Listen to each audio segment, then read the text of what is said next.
সবাই মিলে একসাথেই বলিন আলহামদুলিল্লাহ। ওয়াসসালাতু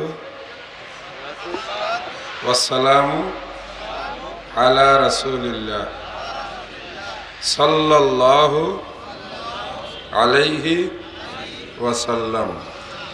জুমার দিনের গুরুত্বপূর্ণ, দামি, মূল্যবান ইবাদত হচ্ছে রাসূলুল্লাহ সাল্লাল্লাহু আলাইহি ওয়াসাল্লামের প্রতি দরুদ পাঠ করা, দরুদ পেশ করা।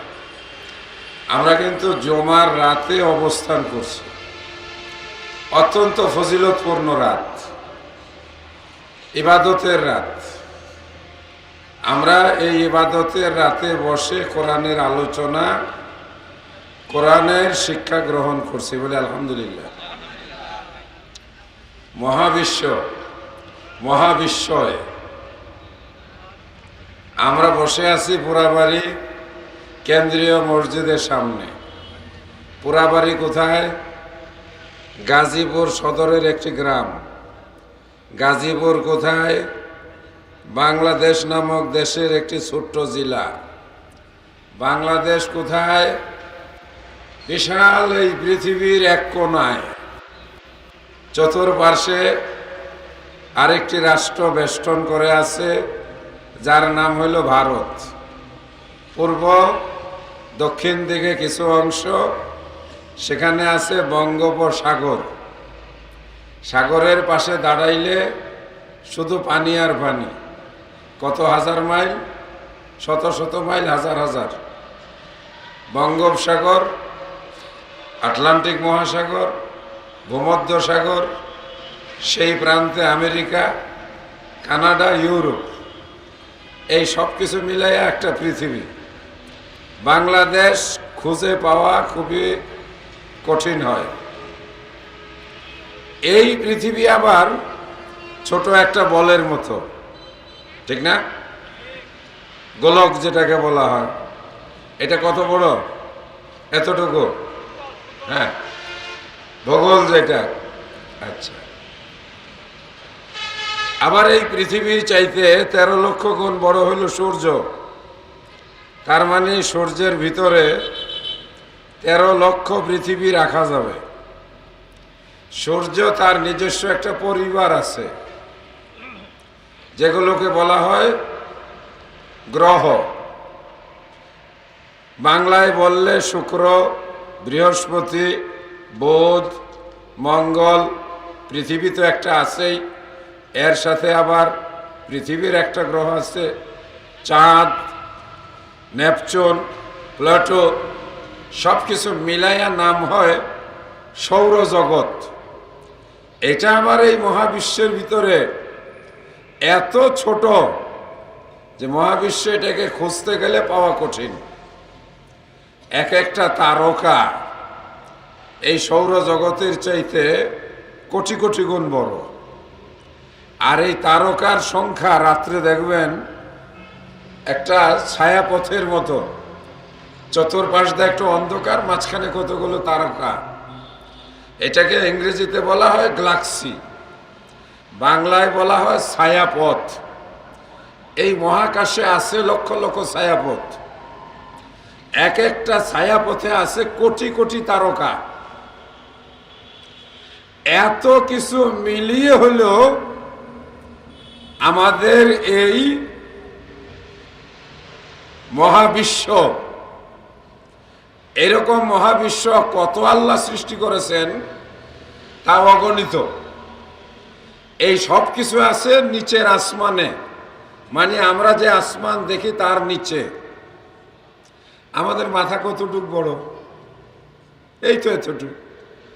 এর ভিতরে 1.5 কেজি বা 1300-1400 গ্রাম মগজ আছে।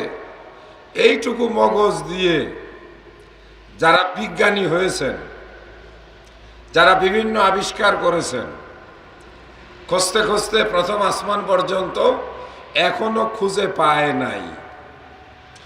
এর বাইরে যে কত কি রয়ে গেছে, যিনি বানাইছেন তিনি জানেন। তার নাম কি? এটা জোরে আওয়াজ করে বলে কি নাম?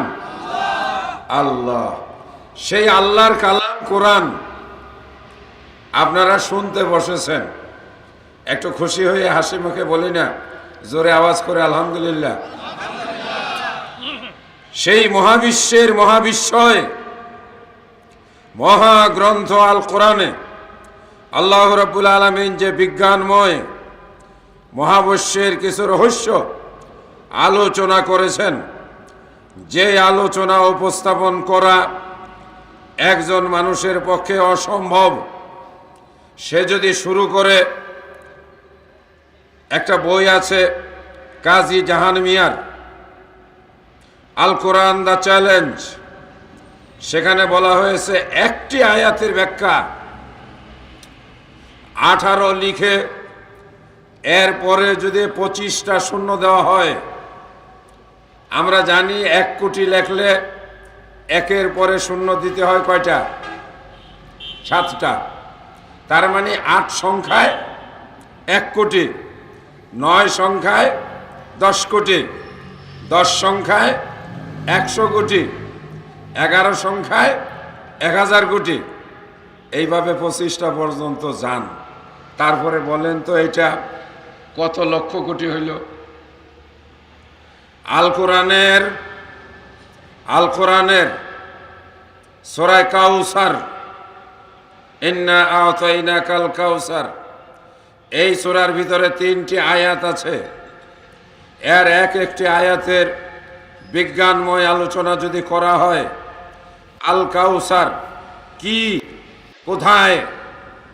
আমরা তো অনেকের নামও রাখি কাউসার মিয়া।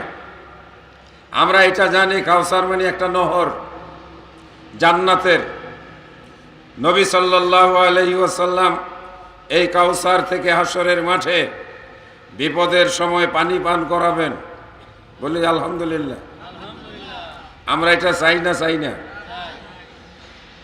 এই কাউসার সন্ধান করতে গিয়ে একদল বিজ্ঞানী তাদের সমস্ত যন্ত্রপাতি, তাদের জ্ঞান, তাদের বুদ্ধি, তাদের গবেষণা, তাদের ল্যাবরেটরি, এই সব কিছু নিয়ে তারা যদি গবেষণা শুরু করে, 18 সংখ্যার পরে 25টা শূন্য দিয়ে যে সংখ্যাটি হয়, এত বছর পর্যন্ত তারা যদি একসাথে বসে, জিন এবং ইনসান, সারা পৃথিবীর জ্ঞানীগুণীদেরকে নিয়ে, তবু আল্লাহ পাকের কোরআনের এরকম একটি ছোট সূরা সমকক্ষ একটি সূরা বানানো, এর ব্যাখ্যা বিশ্লেষণ অথবা এর বৈজ্ঞানিক আলোচনা শেষ করতে পারবে না।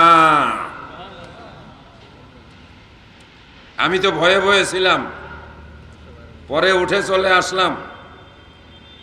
কর্তৃপক্ষ বাংলাদেশের অন্যতম সেরা গবেষক, শ্রেষ্ঠ ইসলামী চিন্তাবিদ, স্কলার, আলহামদুলিল্লাহ উপস্থাপক ভালো মূল্যায়ন করেছেন বাংলার ডক্টর জাকির নায়েক। একটু আগে আল কোরআনে বিজ্ঞান এটার উপরে বক্তব্য রাখছিলেন। আমি ওখানে বসে বসে ভাবছিলাম, এই বিষয়ে যে জায়গায় আর যে সময়ে শুরু হলো, তারপরে আলহামদুলিল্লাহ ডক্টর মুসলিহউদ্দিন সাবলীল ভাষায় কোরআন মাজিদের বলা যায় একেবারে একটু হালকা, ওই যে সকালে মুড়ি দিয়া নাস্তা দেওয়ার মতো যেটুকু আলোচনা করেছেন, এটা ঘন্টার পর ঘন্টা, দিনের পর দিন, মাসের পর মাস আলোচনা করলেও কোরআনের বিজ্ঞানময় আলোচনা কখনোই শেষ হবে? জোরে আওয়াজ করে বলেন হবে? হবে না। দিন যত যাচ্ছে, আব্দুল মান্নান আমাকে একটু গরম পানি দাও, একটু গরম। দিন যত যাচ্ছে, আল কোরআনের মাহাত্ম্য গবেষণা মানুষের সামনে ততই প্রকাশিত হচ্ছে। আধুনিক বিজ্ঞান, বর্তমান সময়ের কম্পিউটার সায়েন্স, হাতে হাতে অ্যান্ড্রয়েড মোবাইলের মধ্যে ইন্টারনেটের সংযোগ, আজকে আকাশের হাওয়ায় পৃথিবীতে ভাসমান হাজারো হাজারো তথ্য প্রবাহ, যা কিছু আমরা দেখছি, সর্বশেষ মানুষের আবিষ্কার এআই, আর্টিফিশিয়াল ইন্টেলিজেন্স, অর্থাৎ কৃত্রিম বুদ্ধিমত্তা। এখন আবিষ্কার চলছে কৃত্রিম বুদ্ধিমত্তা, যাকে সংক্ষেপে বলা হয় এআই, আর্টিফিশিয়াল ইন্টেলিজেন্স। সাথে সাথে তৈরি হচ্ছে রোবট, রোবটের ভিতরে দেওয়া হচ্ছে এই আর্টিফিশিয়াল ইন্টেলিজেন্সই সাথে সাথে যাবতীয় সব কিছুকে নিয়ন্ত্রণ করার, সমগ্র বিশ্বকে হাতের মুঠোর ভিতরে নিয়ে আসার যে বিষয়, এটা মহাগ্রন্থ আল কোরআনের অবদান। খুশি হয়ে বলি আলহামদুলিল্লাহ। ওহো जमाना में मुअज़्ज़ज़ थे मुसलमान होकर, तुम जलील व ख्वार हुए तारीख़ कुरआन होकर। বিশ্বে তারা শ্রেষ্ঠ ছিল হয়ে মুসলমান, আজকে তোরা লাঞ্ছিত হয় ছাড়িয়া কোরআন। কয়জন মানুষ আমরা কোরআন খালি দেখা দেখা পড়তে পারি? ভাইজান, ডক্টর মুসলিহউদ্দিনও আল কোরআনের ছাত্র, কোরআনের উপরে তার গবেষণা আছে। আমিও আল কোরআনের ছাত্র, অনার্স মাস্টার্স করেছি আল কোরআনের উপরে, কামেল তাফসির করেছি ঢাকা আলিয়া থেকে, পিএইচডিও করেছি আল কোরআনে এবং বিজ্ঞান, এই দুটো বিষয় নিয়ে। এখন যদি আমাকে বলেন ডক্টরেট ডিগ্রি করলাম, মাস্টার্স করলাম, অনার্স করলাম, বহু কিছু হয়ে গেছে, না ভাই, কিছুই হই নাই। সরেও পর্যন্তও না, বিন্দু পর্যন্তও না। বিশ্ব সেরা বিজ্ঞানী আইনস্টাইন সাগর পারে ঘুরতে গিয়ে ছোট ছোট নুড়ি পাথর নিয়ে নাড়াচাড়া করে বলেছিলেন, আমার যেটুকু জ্ঞান এই নুড়ি পাথরের চাইতেও অতি সামান্য। আল্লাহ পাক মানুষকে সামান্য জ্ঞান দিয়েছেন, এটা কোরআন মাজিদের ঘোষণা। ওয়ামা উতিতুম মিনাল ইলমি ইল্লা কলিলা। আল্লাহ বলে দিয়েছেন সামান্য, আর বাকিটা কার কাছে? জোরে বলেন, কার কাছে? আল্লাহর কাছে। এই জ্ঞান নিয়েই মানুষ এই পর্যায়ে। যদি আরেকটু দিত, মুসলমানরা যতদিন আল কোরআন পড়েছে, আল কোরআন নিয়ে গবেষণা করেছে, আল কোরআন নিয়ে তারা সমাজ রাষ্ট্র চিন্তা করেছে, আল কোরআন নিয়ে তাদের শিক্ষা ব্যবস্থা, অর্থনৈতিক ব্যবস্থা পরিচালনা করেছে, ততদিন পর্যন্ত মুসলমানেরা পৃথিবীর শাসক ছিল। কথা বলেন, ঠিক বলছি না ভুল বলছি? অর্ধেক দুনিয়া মুসলমানেরা শাসন করেছিল এই কোরআনের দ্বারা। লিল্লাহি তাকবীর। মনে হলো যেন আমি কোনো আজগবি কথা শোনাইলাম নাকি? এই যুবকেরা কোথায়?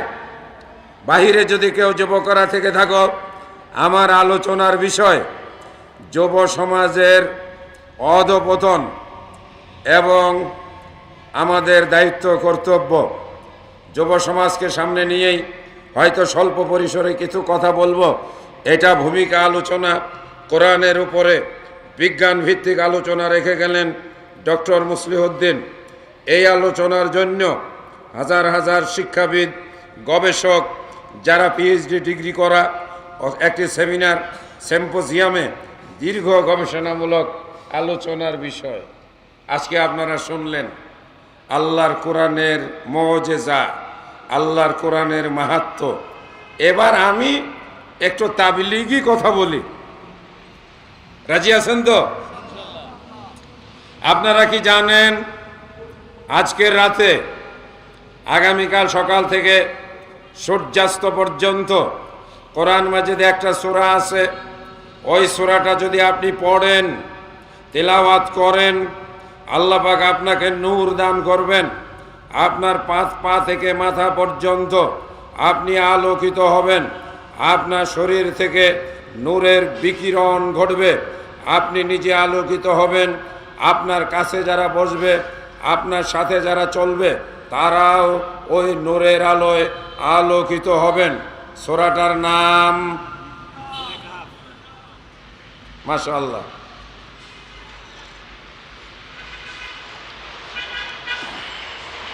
সবাই শুনছি তো? 15 পারায় 18 নম্বর সূরা, সূরা আল কাহফ। এই সূরাটি যদি কোনো মানুষ জুমার দিনে রাতে পাঠ করে, আজকের এই রাতেও যদি পাঠ করেন, আপনাকে আল্লাহ পাক আপনার পুরা বডিটাকে, আপনার পা থেকে মাথা পর্যন্ত আল্লাহ রাব্বুল আলামিন আলোকময় করে দিবেন। আপনার নিকট থেকে অন্ধকার বিদরিত হবে। আপনার সাথে এই এক সপ্তাহ যারা আপনার কাছে বসবে, বুঝাইতে পারছি? কথার কথা, একটা দোকানে বসলেন, আপনার পাশে আরেকজন এসে বসলো, আপনি আলোকিত, আপনার ভিতরে নূর আছে, ওই লোকটাও আপনার নূর দ্বারা কি হবে? আলোকিত হবে। আপনি হয়তো বলবেন আসসালামু আলাইকুম, উনি বলবেন ওয়ালাইকুম আসসালাম, নেকি কিন্তু দুইজন পেয়ে গেলেন। কি নেকি পাওয়া গেল না? আপনি একটা হাসি দিলেন, একটা সাদাকা পেয়ে গেলেন, তারপরে জিজ্ঞাসা করলেন ভাইজান কেমন আছেন, আপনি জান্নাতের হকদার হয়ে গেলেন। রাসূল বলেছেন এক মুসলমান আর এক মুসলমানকে যদি সালাম দেয়, হাসি মুখে কথা বলে, কুশল বিনিময় করে, আল্লাহ তাদের উপরে খুশি হয়ে যান, আল্লাহ পাক তাদেরকে নিরাপদে জান্নাতে যাওয়ার পারমিশন দিয়ে দেন। আপনি সূরা কাহাফ পড়েছেন, আপনি নূরের অধিকারী হয়েছেন, অতএব ওই লোককে কাছে বসিয়ে বলবেন ভাইজান এক কাপ চা খান, চলেন নামাজের সময় হয়েছে, একসাথে নামাজ পড়ি। আপনি লোকটাকে হয়তো বলবেন ভাইজান বিড়ি সিগারেট খাওয়া ক্ষতিকর, আপনি বিড়ি সিগারেট ছেড়ে দেন। আপনি হয়তো তাকে উপদেশ দিবেন, এটার নামই হচ্ছে নূর। বর্তমানে ভালো পরামর্শ, ভালো উপদেশ খুব কম পাওয়া যায়। কথা বলেন ঠিক না বেঠিক? মন্দ উপদেশ, দ্বন্দ্ব বাজানোর মতো কথা, যে কথায় গন্ধ ছড়ায়, এগুলো সরবরাহ করার জন্য আমাদের একটু দুশ্চিন্তা করতে হয় না। যেমন কথার কথা, জায়গা জমিনের ব্যাপার, আপনি হয়তো শুনলেন, পরামর্শ দিয়ে বলবেন মামলা করে দাও। কথা ঠিক কিনা? বলবেন এমনি হবে না, সোজা আঙ্গুলে গিয়ে উঠবে না, আঙ্গুল বাঁকা করো, মানে মারামারি করো। হয়তো বলবেন এখন চেঞ্জ হয়ে গেছে, এখন সময় আমাদের, হাত পা ভেঙে দিব। কে কথা ঠিক কিনা? কিন্তু আমরা মানুষকে বর্তমানে দোকানে বসে, খাবারের টেবিলে বসে জাহান্নামের ভয় দেখাই না। কিছু যে বললেন না, কয়জন মানুষ আছেন সামনে বসা?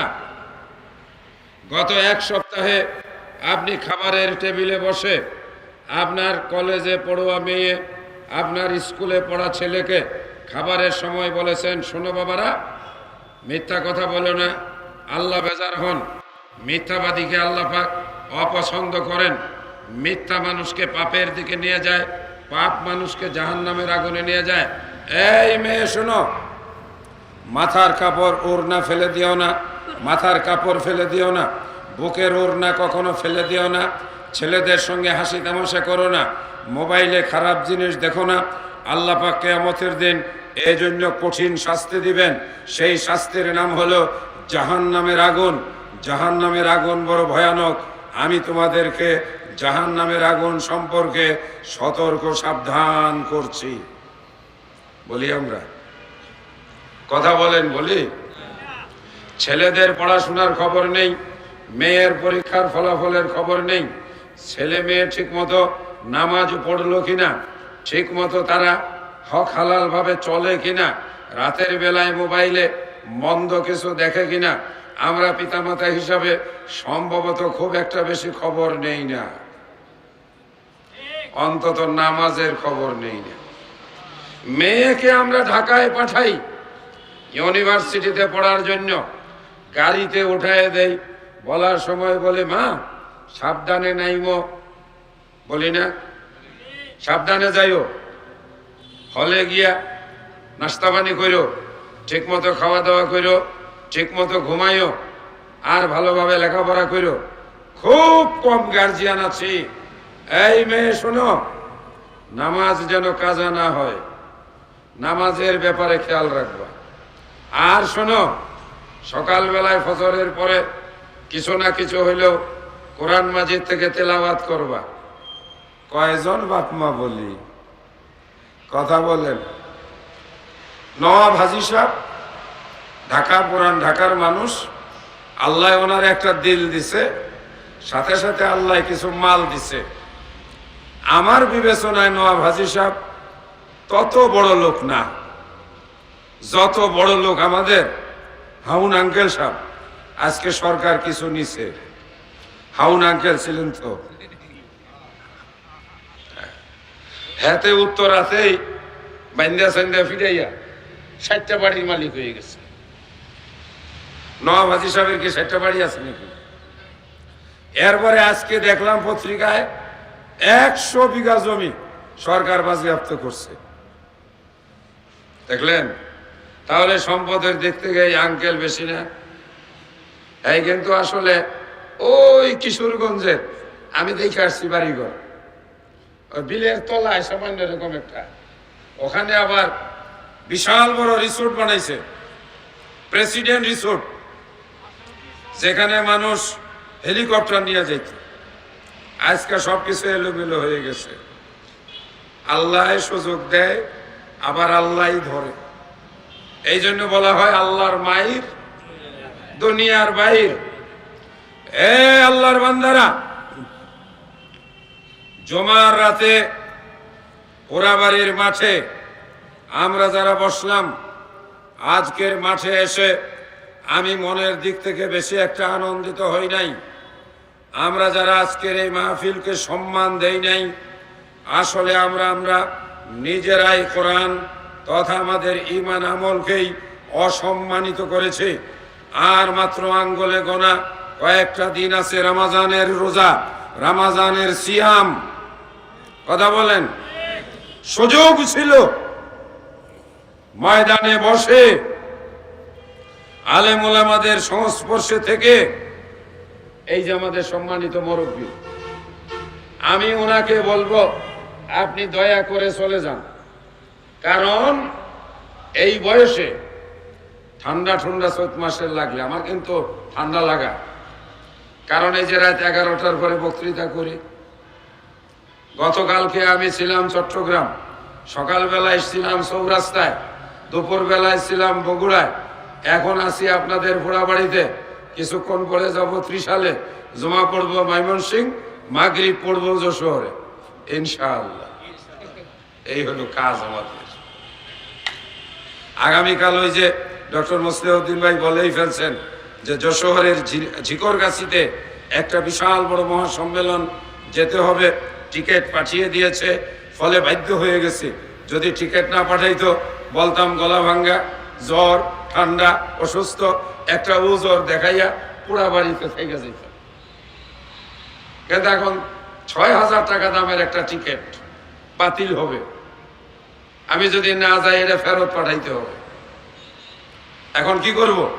সেজন্য চাচাজিকে বললাম যে চাচাজি ভাতিজাকে একটু মাফ করবেন, আমি একটু সাক্ষাৎ দিয়ে যাব আর একটু দোয়া নেব।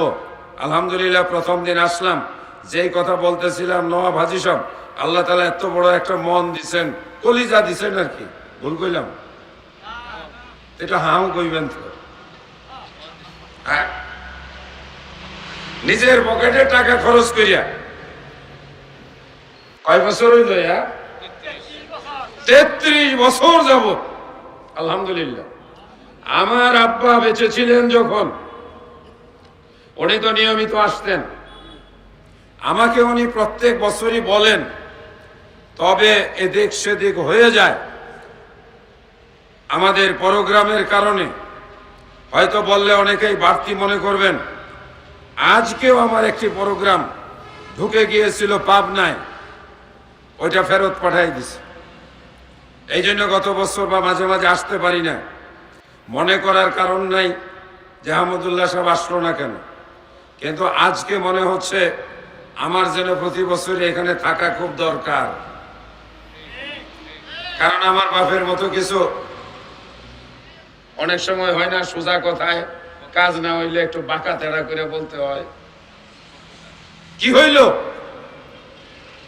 আশেপাশের সমাজ পিরুজালি থেকে নিয়ে একেবারে টঙ্গী ব্রিজ পর্যন্ত, আমাদের সেই সুদূর চাঁপাইনবাবগঞ্জ থেকে এই ইজতেমায় মানুষ আসার দরকার। নাই, প্রয়োজন আছে। পঞ্চগড় থেকে এখানে মানুষ আসার দরকার নাই।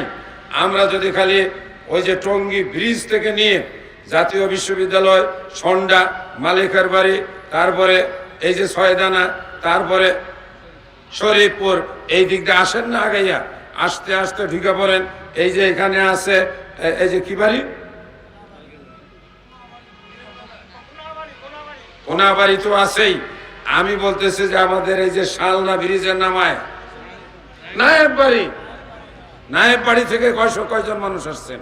নায়েব বাড়ি দিয়া কাউতিয়া, কাউতিয়া হয়ে যদি আমরা ঢুকি মাস্টার বাড়ি, পুরা বাড়ি, হ্যাঁ, জোলার পার দিয়া, তাহলে এই মাঠে হাজার হাজার মানুষ হওয়ার কথা না? এই আল্লাহর বান্দারা, একটু কি মনের মধ্যে মায়া মহব্বত নাই আল্লাহর কোরআনের প্রতি? কেমনে কি হবে? কথা বলেন।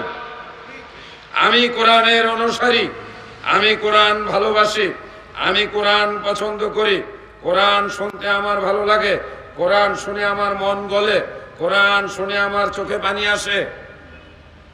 কথা বলেন। আজকে আলোচনা করে গেছেন সুদূর সাতক্ষীরা থেকে আমাদেরই বন্ধুবর আরেক আলেম শেখ জাহাঙ্গীর আলম ইসলাহি, পিস টিভির আলোচক ও উপস্থাপক। দেখেন, ডক্টর জাকির নায়েক তাকে চিনল। আপনারা পরেরটা কোন?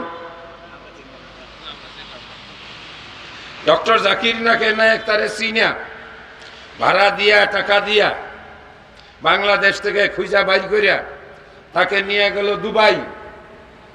সেখানে তার টিভিতে উপস্থাপক বানাইল। আর একজন গবেষক, বাংলাদেশের অন্যতম সেরা আলেম ডক্টর মুসলিউদ্দিন, যাকে বাংলাদেশের দ্বিতীয় জাকির নায়েক বলা হয়, তাকেও ডক্টর জাকির নায়েক চিনল, নিয়ে গেল। আমারটা বাদ দিলাম, আমি তো আপনাদের চৌরাস্তায় বাড়ি বানাইয়া ঠকছি। কেমনে?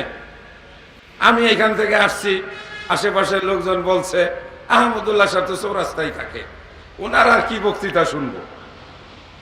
ঘরের মানুষের কথা বলে শুনতে হয় না। এত বড় আয়োজন আমার চাচাজি করেন, নিজের টাকা পয়সা খরচা করে। হ্যাঁ, আপনারাও অংশগ্রহণ করেন, তবে তার ভূমিকাটা অনেক বড়। আমি কি ভুল বলতেছি? হ্যাঁ, আমাদের কি দায়িত্ব? আমরা তো অন্তত ঠিক আছে। আমি আহমদুল্লাহ জানি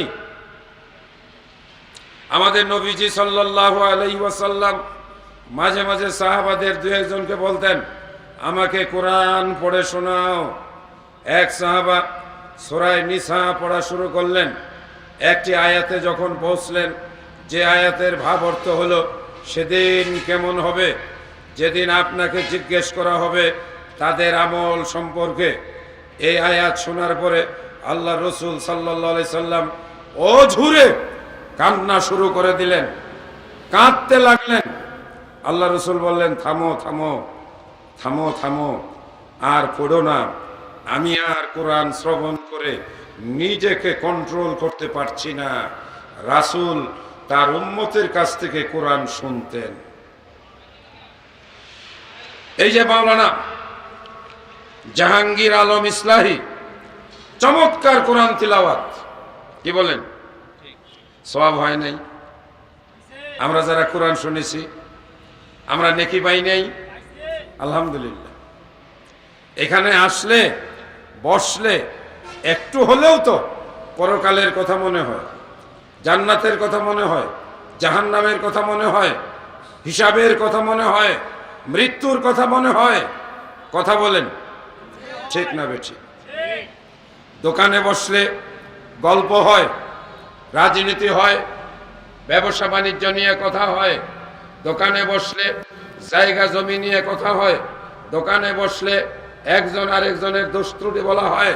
ওয়াজের মাহফিলে বসলে কম পক্ষে নিজের আমলের কথা মনে হয়, পরকালের কথা মনে হয়। সম্মানিত দিনী ভাইরা, লম্বা আলোচনা করার পরিবেশও নেই, আমি লম্বা আলোচনা করবো না। যে বিষয়টি আমাকে দেওয়া হয়েছে, একটু সাইডের থেকে দেখি, ওই একজন যুবক ধরা যায়, আর ওই একজন আছে, আর দুইজন, এই চশমা পড়া তিনজন, আর কই ভবিষ্যতে যুবক হবে এ বাবা যে আল্লাহর রহমতে, আর এদিকে চারজন পাইছি। তাহলে যুবকদের বাদ দিয়ে আমার পাশে যে বসা, ওনার জন্যই ওয়াজ করি, হাত মিলাই। বুড়া মানুষ জান্নাতে যাবে না, কষ্ট করতেছেন। যাদের দাঁত নড়ে, এই দাঁত নড়িয়া মানুষ জান্নাতে গিয়ে কি করবে? 100 প্রকারের আইটেমের নাস্তা দিবে, খাইতে পারবে? আর বুড়া মানুষের পেটে হজম শক্তি নাই, যা চাইবো তাই তাকে খাইতে দিবে, ভোগ করতে দিবে, পারবো? এরপরে দিব হুর, কয়জন? 70টা। আর যেটা এখন সাথে আছে এরে বানাই দিব 18 বছর। কন্যা জোরে আলহামদুলিল্লাহ। নাকি ওর মতো কইবেন যে বুড়ির জ্বালায় আমি বাড়ির যাই না 3 মাস যাবত, ওরেই যদি আবার আমার বেহেশতে দেয় তো তো ও খালি কানের কাছে পেশাল ভরব। হ্যাঁ, তারে বানাইব কয় বছর? 18 বছর। চেহারাটা হবে কেমন? আসমানের চাঁদের চাইতেও সুন্দর। জোরে বলেন না সুবহানাল্লাহ। শরীরের হাড্ডি দেখা যাবে, হুরদের সৌন্দর্য আমাদের আপন স্ত্রীর সৌন্দর্যের সামনে মেলান হয়ে যাবে। যেমন আকাশে চাঁদ উঠলে তারকার আলো দেখা যায় না, সূর্য উঠলে চন্দ্র খুঁজে পাওয়া যায় না, জান্নাতি মহিলারা যখন জান্নাতে আল্লাহ পাক প্রবেশ করাবেন, মানে আমার স্ত্রীকে, আমাদের স্ত্রীদেরকে একসাথে যারা থাকতে চায়, এত রূপসী হবে, এত সুন্দরী হবে, এত তার কণ্ঠ মলিন হবে, মোলায়েম হবে, তার গানের সমুদ্র আওয়াজে জান্নাতের ভিতরে মূর্ছনা শুরু হবে। আমার দিনদার ইমানদার ভাইয়েরা, আল্লাহর নবী একদিন নিজেও একটু ওই যে সেই সুমিষ্ট হাসিতে মিষ্ট ভাষায়, আমরা যেটাকে বলি রসিকতা করা, এক বৃদ্ধা মহিলা আসলেন, আল্লাহ রসুল বললেন, এই বৃদ্ধা মা জননী, আপনার যে বয়স হয়েছে, এই বয়সের কোনো মানুষ তো আল্লাহ পাক জান্নাতে দিবে না। মহিলা কথা না বুঝা কান্না শুরু করছে, বলে ইয়া রাসূলুল্লাহ, আমার কি হবে? আল্লাহ রসুল বললেন, তোমার চেহারা কালো, তোমার দাঁত পড়ে গেছে, দাঁত পড়া মানুষ জান্নাতে যাবে না, কালো মানুষ কেউ জান্নাতে যাবে না, বৃদ্ধ মানুষ, বৃদ্ধারা কেউ জান্নাতে যাবে না। মহিলাটি কান্না শুরু করে দিলেন। আল্লাহ রসুল মুস্কি হাসি দিলেন, এবার মিষ্টি করে ডাক দিয়া বললেন, ওগো মা জননী, এবার আমার কথা মনোযোগ দিয়ে শোনো।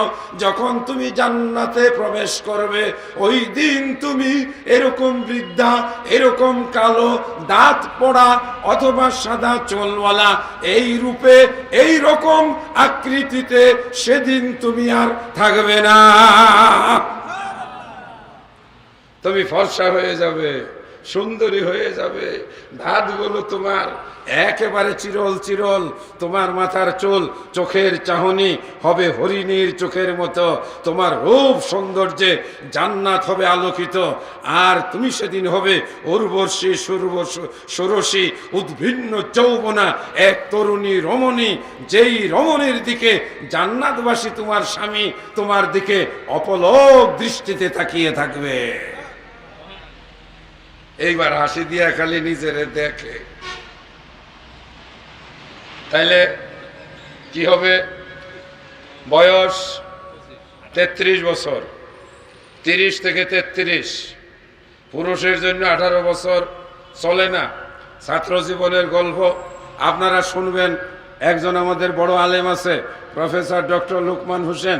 আমরা দুইজন একসাথে পড়াশোনা করতাম। আমার আব্বা দুইজনকেই ভাই বলতেন, বলতেন যে দুটাই আমার ছেলে, মানে আমাদের এক ভাইয়ের নামও লুকমান। তো ওর চেহারাও আমার সঙ্গে অনেকটা মিল। আমাদের বাড়িতে গেল, বাজারে গেলাম, তো খাসি বিক্রি করে, যে ওই খাসি বিক্রেতা বলতেছে, মানে খাসির গোশত, কলে আসেন আসেন, কচি খাসির গোশত। তা লুকমান ভাই বলে ফেললো, সব জিনিস কচি ভালো না, খাসির গোশত কচি হইলে ভালো, এটা একটু ফাঁকা হইতে হয়, বলে যাই ভাই। তো এই জন্য দেখেন, জান্নাতি মেয়েদের বয়স হবে 18 বছর, কিন্তু জান্নাতি পুরুষের বয়স 18 না, এটা 25-এর উপরে।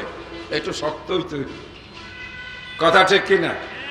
25 থেকে 30 100 যুবকের শক্তি দেওয়া হবে এক একজন জান্নাতি পুরুষকে। চিৎকার করে বলেন আলহামদুলিল্লাহ। কি মনে হইতেছে? ভালো লাগতেছে? আমার শ্রোতা যেহেতু যুবকের পরিবর্তে কি বুড়া মানুষ, এই জন্য গেছি বুড়া মানুষের ওয়াজে। ও আমার চাচাজি আসছে, মাশাআল্লাহ। চাচাজির আজকে একটু ধন সম্পদে কমাই দিছি। আসলে আমি জানি তো হালাল তো অত বেশি জমে না, তবে আল্লাহ যেটুক দিয়েছে জান্নাতি নিয়ামত, আলহামদুলিল্লাহ। আমার আব্বাকে ভালোবাসতেন, আমাকে একটু কম কম ভালোবাসে, তবে আমি ভালোবাসি। আমি মাঝে মাঝে খোঁজ নেই, আলহামদুলিল্লাহ। আমি একটু বলতে চাই চাচাজি, এই ইজতেমার সাথে আমি যুক্ত থাকতে চাই। দরকার পড়ে আমাদের ময়মনসিংহের বিলে ছোট সাইজের মাছ ধরার জন্য একটা জাল নামায় দেয়। কি জানি জালের নাম? কারেন্ট জাল। একবারে টঙ্গীর ব্রিজের ওইখান থেকে জাল নামাবো, জাল টানবো আমি, এক পাশে আমি আরেক পাশে চাচাজি। টঙ্গী ব্রিজের ওইখান থেকে টান দিব। কমে যাই, তুমি আলে হাদিস না, যাও মাঠে যাও, তালিম হবে। কই, আমি শেষে টাইম নিয়েছিলাম, আমি তালিম করতাম। রমজান আসতেছে, কি আমাদের প্রস্তুতি? ওয়াজ শুনে চলে গেলাম, একটা শব্দও শিখলাম না। ওয়াজ শুনে চলে গেলাম, একটু তওবা করলাম না। ওয়াজ শুনে চলে গেলাম, 1 মিনিটও ভাবলাম না। ওয়াজ শুনে চলে গেলাম। রমজান আসতেছে, আমার গুনাহ মাফের জন্য আমি প্রতিজ্ঞাবদ্ধ হলাম না। বক্তৃতা শুনলাম, আল্লাহর নবী খুতবা দেওয়ার সময় বলেছেন আমিন আমিন আমিন। বক্তৃতা করে গেলেন জাহাঙ্গীর আলম, বিদায় করলেন আমার চাচাজি। টাকা পয়সা খরচ করে বক্তৃতা শোনানো হলো, আপনার মনের উপরে তার জন্য কোনো প্রভাব পড়ল না। সম্মানিত দিনী ভাইরা, বদলে পরিবর্তন, চেঞ্জ হওয়া দরকার। মনে রাখবেন, আমি আর আপনি দিন দিন কবরের দিকে এগিয়ে যাচ্ছি। আপনি মানেন বা না মানেন, আমি কোরআন মাজিদ হাতে নিয়ে কথা বলি, এটা আমার ভালো লাগে। কেননা কোরআন আল্লাহর কালাম, কোরআনটাকে আমি ভালোবাসি। কোরআন আলহামদুলিল্লাহ আমার হৃদয়কে আলোকিত করেছে। কোরআন আমাকে জীবিকার ব্যবস্থা করেছে। কোরআন আমাকে শান্তি দিয়েছে। কোরআন আমাকে কথা বলার মতো সাহস জুগিয়েছে। কিয়ামতের ময়দানে আমি এই কোরআনকে আমার সামনে দেখতে চাই। আল্লাহর সামনে দাঁড়িয়ে কোরআন যেন বলে আহমদুল্লাহ আমাকে ভালোবাসতো। আল্লাহ, এই ব্যক্তিকে এই ভালোবাসার জন্য তুমি মাফ করে দাও। আল্লাহ পাক সূরা আম্বিয়ায় বলেন বিসমিল্লাহির রহমানির রহিম ইকতারাবা লিন-নাসি হিসাবুহুম ওয়া হুম ফি গাফলাতিন মুরিজুন। মানুষের হিসাব, বিচারের দিন দিনে দিনে কাছে আসতেছে। কথা বলুন ঠিক কিনা? গাজীপুর চৌরাস্তায় বসবাস করতেন টাঙ্গাইলের মাওলানা আবুল বাশির রাহিমাহুল্লাহর সুযোগ্য সন্তান মাওলানা আমানুল্লাহ খান মাদানী। চেনেন তো? যার প্রচেষ্টায় আমি সাথে ছিলাম, তবে আমার ভূমিকা কম, ওনার ভূমিকা ছিল প্রধান। আমরা একসাথে জমি কিনেছি, বিভিন্ন জায়গায় গিয়ে টাকা পয়সা আদায় করেছি। এত টাকা আমরা আদায় করতে পারি নাই 5 তলা একটা ভবন করে ফেলব। তবে আমানুল্লাহ খান মাদানীর মাধ্যমে, আল্লাহ তাআলা সৌদি দূতাবাসের একজন দানবীরের মাধ্যমে আমাদের গাজীপুর চৌরাস্তায় সহি হাদিস, সহি আকীদা, তাওহীদের উপরে কোরআন সুন্নাহর 8 রাকাত তারাবির জোরে আমিন বলার মসজিদ প্রতিষ্ঠিত হয়েছে বলে আলহামদুলিল্লাহ। আমাদের বাইপাইলে মহাসম্মেলন চলতেছিল। আগামী বিগত 8 ফেব্রুয়ারিতে জুমার নামাজের দিন আসরের নামাজের পরে আল্লাহ রাব্বুল আলামিন তাকে দুনিয়া থেকে নিয়ে গেছেন। আহমদুল্লাহ, হ্যাঁ মারা গেছে তো এই কয়েকদিন। হ্যাঁ, সম্মানিত ভাইয়ের আমার আব্বা এই ময়দানে বক্তৃতা করেছেন, কথা ঠিক কিনা? যখন প্রথম তাবলিগে ইসলাম শুরু হয়, মাওলানা মুনতাসির আহমদ রহমানী, আমার পিতা মাওলানা আব্দুল সাত্তার ত্রিশালী এখানে এবং ধানীখোলায় আহলুল হাদিসদের মধ্যে সহিহ হাদিস ভিত্তিক বিদআত মুক্ত, চল্লিশা মুক্ত, কে কথা বলেন না কে, মানে সিল্লা মুক্ত, টুপলা মুক্ত, হ্যাঁ, আখেরি মুনাজাত মুক্ত, কে সহিহ সুন্নাহ ভিত্তিক এই তাবলীগ আলহামদুলিল্লাহ প্রচলন করেছে। আজকে এইটারই ধারাবাহিকতায় ধানীখোলায় হচ্ছে, ফুলবাড়িয়ায় হচ্ছে, জোরবাড়িয়ায় হচ্ছে, আন্দারিয়া পাড়ায় হচ্ছে, এখন আস্তে আস্তে খাগাড়ি জামতলিতে হচ্ছে। আহলুল হাদিসদের আসাদুল্লাহ গালেব সাহেবের মাধ্যমে ওই যে সেই রাজশাহীর কোথায় না নওদা পাড়ায় হচ্ছে, আব্দুর রাজ্জাক বিন ইউসুফের মাধ্যমে এদিকে বীর হাটাপথে হচ্ছে, ডাঙ্গি পাড়ায় হচ্ছে, আমাদের ডক্টর মুজাফফর বিন মহসিনের মাধ্যমে তার ওই যে সেই কি জানি বাগা রাজশাহীতে হচ্ছে। বাংলাদেশ জমিয়তে আহলে হাদিসেরও বর্তমানে পাইলে 2 দিন ব্যাপী এই তাবলিগি সম্মেলন হচ্ছে। অর্থাৎ আমি বলবো আজকে চাচাজির প্রশংসা নয়, আমার আব্বার জন্য দোয়া চেয়ে ওনার জন্য সুস্বাস্থ্য কামনা করে এই কথা বলতে পারি, ওনারা বিভিন্ন প্রতিকূল পরিবেশ অতিক্রম করে যেই দাওয়াত ও তাবলিগের কার্যক্রম শুরু করে আজ পর্যন্ত অব্যাহত রেখেছেন, এর মাধ্যমে সারা বাংলাদেশে হোক আব্দুর রাজ্জাক বিন ইউসুফের মাধ্যমে। সমস্যা কি? আমাদেরই তো লোক নাকি? হানাফি তো না, বেদাত তো আর করে না। আসাদুল্লাহ গালেব সাহেব করতেছেন, ওই এলাকায় লক্ষ লক্ষ মানুষের ভিতরে সহি দাওয়াত দিতেছেন, ভালো। পুরাবাড়িতে আমাদের শায়েখ ওই যে শামসুদ্দিন উস্তাদজি এবং আমাদের এই যে শায়েখ আব্দুল মালিক উস্তাদজির নেতৃত্বে আমাদের চাচাজির পৃষ্ঠপোষকতায় আমাদের এই যে হ্যাঁ আব্দুল হাকিম, হ্যাঁ, ওনাদের সহযোগিতায় এই যে দাওয়াতি কাজ চলছে, এতে কিন্তু সারা বাংলাদেশে একটা ব্যাপক ব্যাপক পরিবর্তন এসেছে। জোরে বলেন আলহামদুলিল্লাহ। 5ই আগস্ট বিপ্লবের ছেলেপেলেদের মধ্যে এই সহি আকীদা, সহি হাদিসের চেতনা আলহামদুলিল্লাহ প্রবেশ করেছে। চিৎকার করে বলেন আলহামদুলিল্লাহ। আপনারা কি জানেন এবারের ইফতারের সময় বাংলাদেশের ইসলামী ফাউন্ডেশনের ক্যালেন্ডারে আমাদের ক্যালেন্ডারের সাথে সমান সমান হয়ে গেছে? চিৎকার করে বলে আলহামদুলিল্লাহ। যিনি বর্তমানে মাননীয় ধর্ম উপদেষ্টা ডক্টর আফম খালেদ হুসাইন, চিন্তা চেতনায় উনি সহি আকীদার একজন লোক, উনি আমাদের সম্মেলনে গিয়েছেন, উনি আমাদের রাজশাহীতে গিয়েছেন, জমিয়ত অফিসে গিয়েছেন, উনি আমাদের সম্পর্কে উচ্চ ধারণা রাখেন। এমনকি যুবক উপদেষ্টাদের মধ্যে অনেকেই বলেছেন নো 3 মিনিট, এটা বাড়তি সময়, সূর্য ডুববে, নবীর হাদিস অনুযায়ী ওই যে সেই ইফতার হবে। যখন 5ই আগস্ট ঘটল, বাংলাদেশে অনেক মাজার মাটির সঙ্গে মিশে গেছে। অর্থাৎ এখন সারা বাংলাদেশে সহি সুন্নাহ এবং তাওহীদের পতাকা পথ করে উঠছে। এটা দীর্ঘদিনের এই দাওয়াতি কাজের ফসল। কিন্তু মাঠে তো আল্লাহু আকবার বলার লোক নাই। এটা কেমন হইল? হ্যাঁ, আমি তো আশা করেছিলাম অন্তত পক্ষে 2-4 হাজার লোকের সমাগম হবে। তার মানে হলো চাচাজি একাই লড়াই করে যাচ্ছেন, দেখছে গরুর গোশত, তাই না? সাথে ঢাকা থেকেই জনবল মাইক্রোতে ভইরা উনি নিয়ে আসতেছেন, উনি এসে এখানে ঘর দুয়ার পরিষ্কার করে, তাই না? আর আমরা সবাই, আমরা যদি প্রত্যেকেই আসার সময় 2 জন মানুষ নিয়ে আসতাম, কথা বলেন, তাহলে লোক সংখ্যা বাড়তো না? তাবলীগ করা কি শুধু নওয়াব হাজী সাহেবের একা দায়িত্ব? আল্লাহ তাআলা ওনারে বানাইছেন খালি উনি তাবলীগ করবেন? হ্যাঁ, আমি তাবলীগ করি।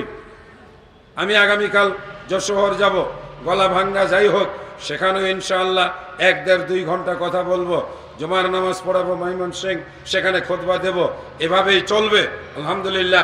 আমরা এক জায়গায় এক মাঠে থাকতে পারি না, যেহেতু আমরা আলোচক।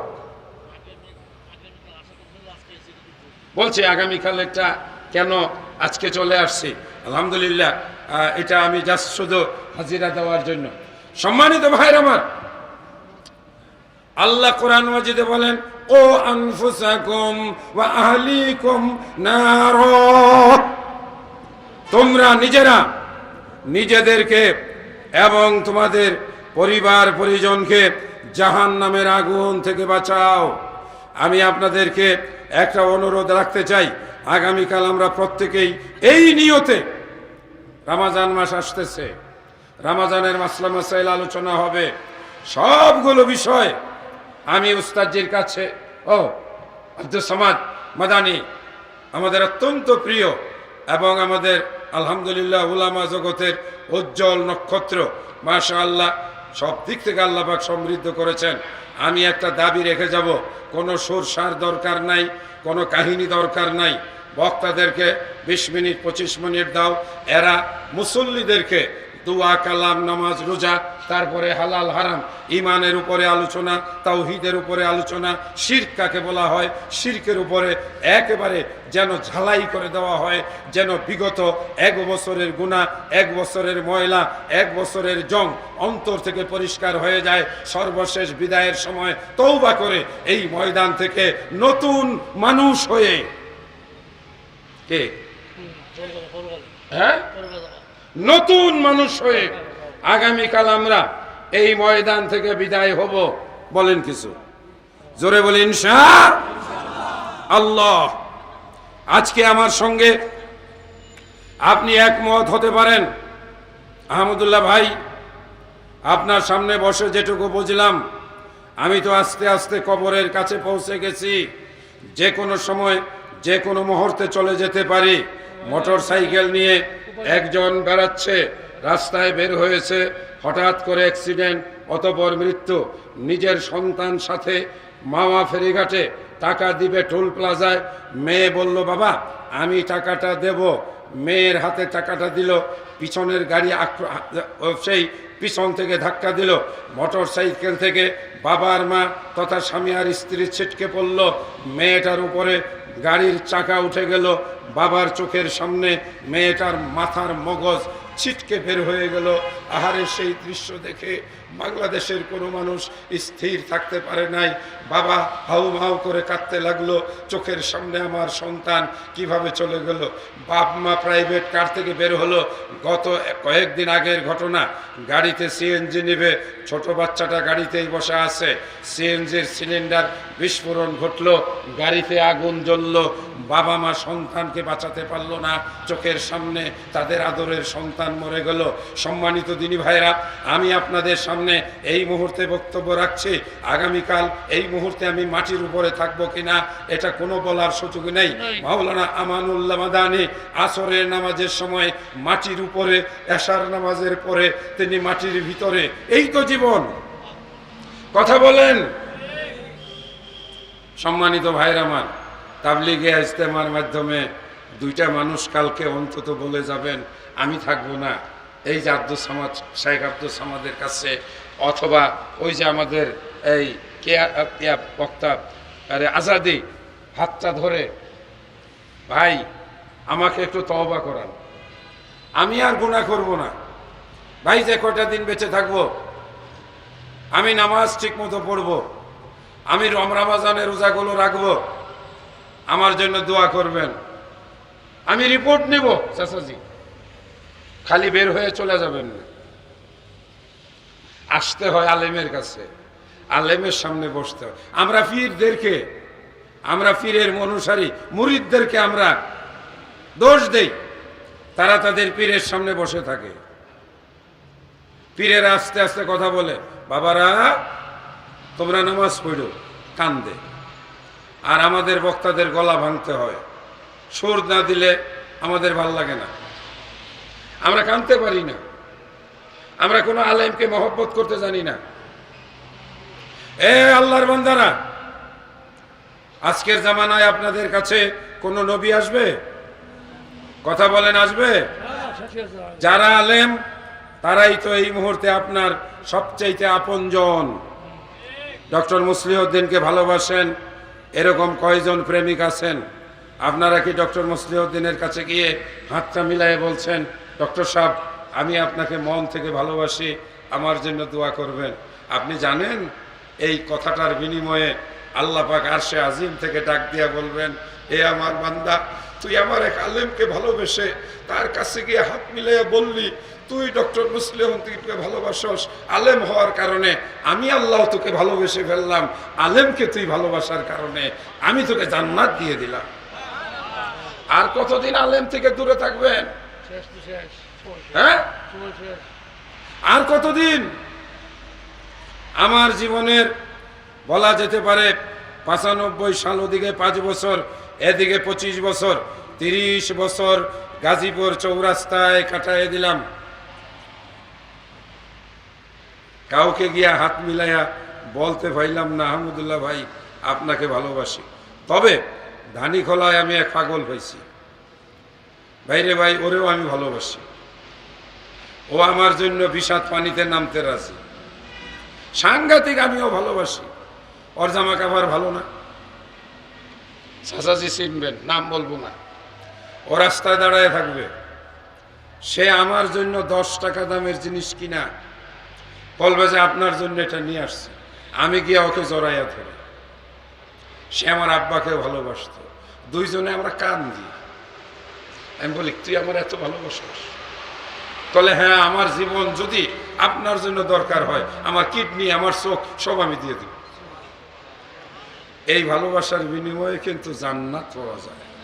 তাহাব্বা ফিল্লাহি ওয়া তাবাগাদা ফিল্লাহি, আল্লাহর রাসূল বলেন কেউ যদি কাউকে আল্লাহর ওয়াস্তে ভালোবাসে, আল্লাহর জন্য ভালোবাসে, আল্লাহ তাদেরকে ইয়াউমা লা জিল্লা ইল্লা জিল্লুহু, যেদিন কোনো ছায়া থাকবে না, যেদিন কোনো আশ্রয় থাকবে না, সেদিন আল্লাহ তাদেরকে সেই ছায়ার নিচে জায়গা দিয়ে সবচাইতে বড় সম্মানিত করবে। সম্মানিত ভাইয়ের আমার, রাত 12:30 হয়ে গেছে, আমিও 11:30টায় শুরু করেছি, আর 3 মিনিট বলে শেষ দেব ইনশাআল্লাহ। আমরা একটা বিপ্লব ঘটাতে চাই, বলেন কে কে রাজি আছেন? হ্যাঁ, আমরা নাম লেখাবো, আমরা নাম লেখাবো আগামী বছর।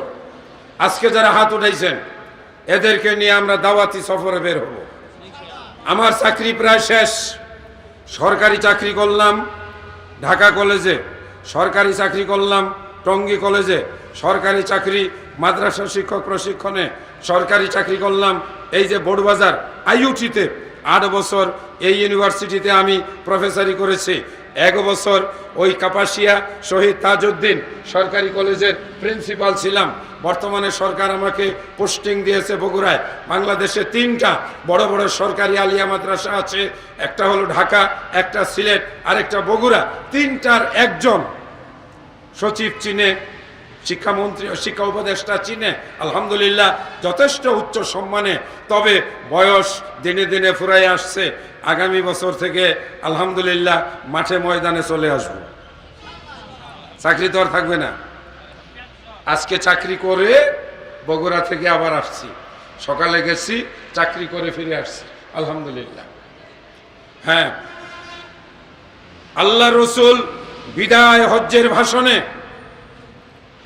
এইভাবে ডাক দিয়ে বলেছেন, ফালিউবাল্লিগিশ শাহিদুল গায়বা, আজকে আমার সামনে যারা উপস্থিত, তারা যারা অনুপস্থিত তাদের কাছে পৌঁছাইয়া দিবে। বাল্লিগু আন্নি ওয়ালাউ আয়া, একটা হাদিসও যদি তুমি জানো তুমি তোমার অন্য ভাইয়ের কাছে পৌঁছাইয়া দাও। সম্মানিত দিনী ভাইয়েরা, আমরা একটা বিপ্লব ঘটাতে চাই, ঘরে ঘরে তাবলিগের কাজ আমরা শুরু করতে বাক্য বলেন চাই। আমি আবার বলবো, আমরা ঘরে ঘরে দাওয়াত এবং তাবলিগের কাজ শুরু করতে, আওয়াজ এত ছোট কেন, শুরু করতে চাই। এইবার বলুন আল্লাহ কবুল করে নাও। কিভাবে? আমি আমার স্ত্রীকে বের হওয়ার সময় বলে আসব, আল্লাহ তোমাকে ভালো রাখুন, আমরা বলবো না তুমি ভালো থাকো। এটা আকীদার কথা। সালাম দেওয়ার পরে কাউকে বলবো না ভালো থাকেন, কি বলবো? আল্লাহ আপনাকে ভালো রাখুন। আমরা আমাদের স্ত্রীদেরকে বলবো, এই শোনো, সকালে ঘুম থেকে উঠে আগে বলবো আলহামদুলিল্লাহ। এটাকে আমি কি আপনার স্ত্রীকে বলতে পারবো? এই শায়েখ আব্দুল সামাদ বলতে পারবে? কে বলবে? কি বলবেন? আপনি আপনার স্ত্রীকে বলবেন, ঘুম থেকে উঠছো আগে বলো আলহামদুলিল্লাহ, তারপরে পুরাটা শিখাইবেন কি আলহামদুলিল্লাহ ইল্লাযী, পরে কি আহিয়ানা, তারপরে কি বাদামা, পরে কি আমাতানা, পরে আমি জানি বাইর করতে চাচ্ছি, এটার নাম তাবলীগ।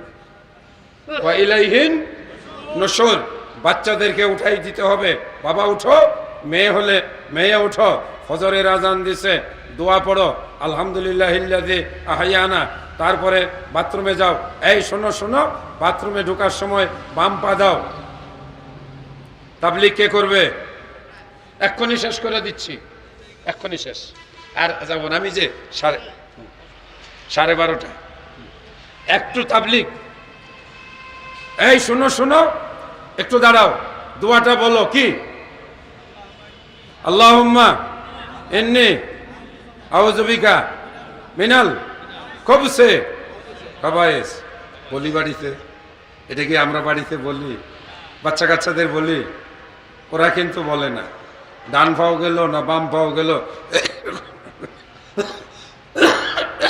চোখ গসতে গসতে, এই যে চোখ গসতে গসতে দেওয়ালে ধরে যায়। আপনি থামান, আমরা মুসলিম, আমাদের জীবনের মহান শিক্ষক স্বয়ং আল্লাহ।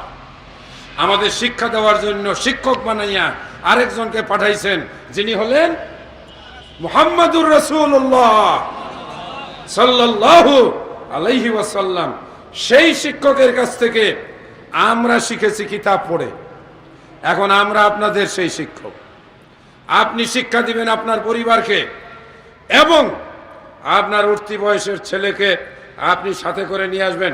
চলো বাবা, আমরা ইজতেমায় যাব, সেখানে আমরা অনেক নতুন কিছু শিখব, যেগুলি আমরা সারা বছর আমল করব। আনবো তো 2-4 জন ইনশাআল্লাহ। আগামীকাল কে কে লোক নিয়ে আসবো? না হলেও দাওয়াত দিব। ওই যে হাত তুলে না, একটা মানুষকে বলতে পারবেন না এই চলো, আর নয় বলবেন এই চলো আমি চা খাওয়াবো, নাস্তা খাওয়াবো, আর নয় তো 30 টাকা লাগে ওই যে 1 গ্লাস, পুরা বাড়ির বিখ্যাত মাঠা। হ্যাঁ, আর নয় আমি বলে যাই চাচাজি রে, সব সম্পদ তো এই ইজতেমা করে করে শেষ করছে, আর যা কিছু আছে মাঠার দোকানে, বলে যে কয়জন নতুন আসবে দাওয়াতে, ওই 1 গ্লাস মাঠার দাম যা পরে দিয়ে দিবেন, 100-200 গ্লাস যা হয় নাকি। হ্যাঁ ইনশাআল্লাহ। আজকে আলোচনা আর যাব না, আলহামদুলিল্লাহ রাত 12:30 বেজে গেছে। এক্ষুনি আমি ত্রিশাল যাব, সেখানে গিয়ে রাত্রে থাকবো ইনশাআল্লাহ। আগামীতে আমি চাচাজিকে বলে গেলাম আমরা আলেমরা বসে, এবার আমার কাছেও পরিবেশটা সুন্দর লাগে নাই, আলেম ওলামাদের এখানে আরও সমাগম হবে ইনশাআল্লাহ। এটা একটা মিলন মেলা হবে। আমরা এটাকে আস্তে আস্তে স্তীমিত হতে দিতে পারি না। হ্যাঁ, আমি জমিয়তে আহলে হাদিসের সাথে আছি। জমিয়তে আহলে হাদিস তাবলীগ ইসলাম থেকে ভিন্ন কিছু না। আমাদের কাজ যেটা, তাবলীগ ইসলামের কাজও একটাই। আর যদি মনে করি আমার কাজ আলাদা, আমি বাহাদুর, তাহলে আমি আল্লাহর দ্বীনের দাওয়াতি কাজের লোক না। কথা ঠিক কিনা? হ্যাঁ, আমাদের ভিতরে আস্তে আস্তে ঐক্য তৈরি করতে হবে। আমরা এইবারের সম্মেলনে আলহামদুলিল্লাহ ডক্টর মুসলিহ উদ্দিনকে বক্তব্য দেওয়ার একটা মুখ্যম সুযোগ তাকে দিয়েছি। আলহামদুলিল্লাহ এবার ডক্টর ওই যে সেই মঞ্জুরে এলাহি এসেছেন, ডক্টর ইমাম হুসাইন এসেছেন, ডক্টর আবু বকর জাকারিয়া এসেছেন এবং আরও রাহুল ব্রাদার বক্তব্য রেখেছেন। আমরা বহু আলেমুল আমাদেরকে আলহামদুলিল্লাহ এইবার ইনক্লুড করেছি। আগামীতে আরও দূরত্ব কমাবো এবং আমরা বাংলাদেশ জমিয়তে আহলে হাদিস যদি চাচা যে অনুমতি দেন আগামী বছর আমরা সব আলেমুলামা এখানে ঝাঁপাইয়া আসব। এটাকে আমরা আরও বেগবান, গতিশীল, প্রাণবন্ত করতে চাই। আপত্তি আছে? হ্যাঁ, এই বাগাবাগি তুলে দিতেছি তো ইনশাআল্লাহ। আল্লাহ কবুল করুন, আমিন। আর কোনো কথা নয়, সবাইকে ধন্যবাদ, মোবারকবাদ জানিয়ে শেষ করছি। একটু হ্যাঁ, আমার আলোচনা এখানে শেষ করলাম। আসসালামু আলাইকুম ওয়া রাহমাতুল্লাহি ওয়া বারাকাতুহু।